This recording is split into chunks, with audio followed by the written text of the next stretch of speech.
taking a stand, defending Freedom Convoy.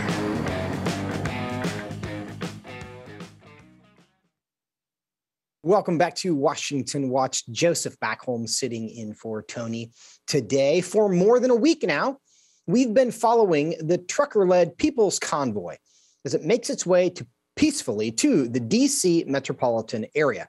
And convoy participants have been providing us with updates along the way, while also sharing with us what led them to join this growing movement to stand up against government mandates and overreach. For today's special Defending Freedom Convoy segment, I have with me now Anthony Cabassa. He's a correspondent with El American, who has been with the convoy from day one and reporting on its movements. Anthony, welcome to Washington Watch. Hey, thank you. Great to have you. I think we have the connection there. Can you hear me all right? Yes, I can hear you just fine. Great. Tell us about your experience with the convoy so far.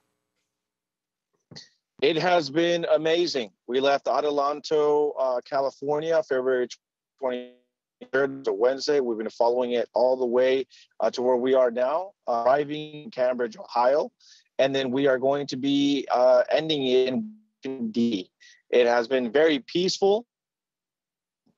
It's 5,000 vehicles long. And we're getting ready to arrive in D.C. here this Saturday. Did you say that's 5,000 vehicles long now? That is correct. When we passed Oklahoma, counted all the vehicles of the convoy, and they said that it was upwards of 5,000 vehicles. And they're coming every single day. That's quite a demonstration. We are having some communication challenges there. We can pick out some of this, but we know that you are on the road, and so that is one of the risks associated with broadcasting from a convoy. But assuming we are able to still get this, a lot has happened since the convoy left the West Coast for Washington, D.C. Many states, many cities have dropped their mandates. Is the convoy encouraged by the developments even since it started?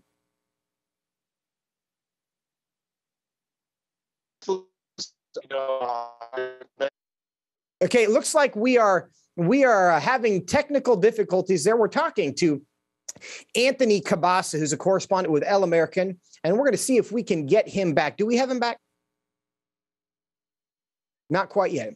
Okay, he is driving. He said right now he is in Ohio, part of a convoy that about a week ago left California for Washington, D.C. It's scheduled to reach the nation's capital this Saturday in protest of government overreach and the mandates. And the last question I asked him was about these developments. And I have to assume that the people who are part of the convoy do feel somewhat encouraged by the fact that things are moving in the right direction. For me, it may have been the Super Bowl that kind of signaled the end of this as far as the public was concerned, when you saw hundreds of thousands of people gathered in California, no less, basically not a mask in sight.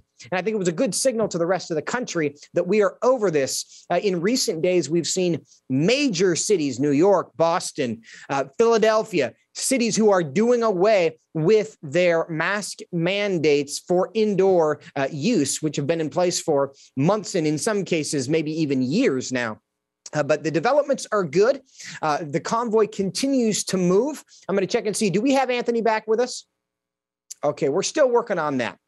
So the schedule for the convoy, if you are in the Washington, D.C. area, it will be arriving this Saturday. There's been some nervousness in the nation's capital around this. If you're not in D.C., you may not know that for the State of the Union on Tuesday night, a fence was put up around the nation's capital, which is, as most things in Washington, D.C., are a bit of political posturing as the left continues to try to keep January 6th alive in the people's consciousness as they try to elevate the significance of that day. There was this sense that because we are going to have a State of the Union address, we once again will have to protect the people's house from those angry, dangerous right-wingers. Of course, there was really no threat to the Capitol, but there's been some conversation that we have to keep the fence up again in the event that this convoy gets to the nation's capital.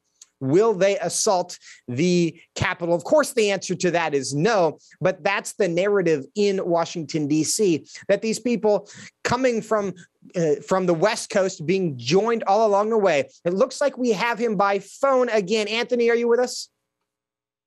Yes, I'm here. Okay, great. This sounds like the connection is a little better. We have a little bit of time left. I was just talking about the concern in Washington, D.C. about what's going to happen once the convoy reaches the nation's capital. What's your response to that? Yeah, so I've actually talked to the organizers themselves, and they said that they have no intention to enter D.C. proper. This has been a peaceful demonstration throughout the nation. This was just to uplift people's spirits. They're hoping to sit down with legislators. They have to legislators in D.C. to meet them outside of the Capitol to sit down and talk about what it is that they wish to achieve. But they have no intention to go into Washington, D.C. They will be hanging out in Virginia, where they're going to be having a massive rally come Sunday. But they have no intention of going to the national capital, and that's because they know that what's waiting for them. They don't want to fall Anthony, for a trap. we have about they don't 20. Want it to be a repeat of last year. We got about 15 seconds left. Is it successfully lifting people's spirits in your judgment? Absolutely. It absolutely is. Thousands and thousands of supporters across the nation have come out and support. Everyone's on board. Well, that is exciting to hear, and I think it is a good moment. We're seeing progress on this. Anthony, I do apologize for the technical difficulties, but we thank you for taking some time to share with us the update from the road. Godspeed to you. We'll see you in Washington soon. Now, coming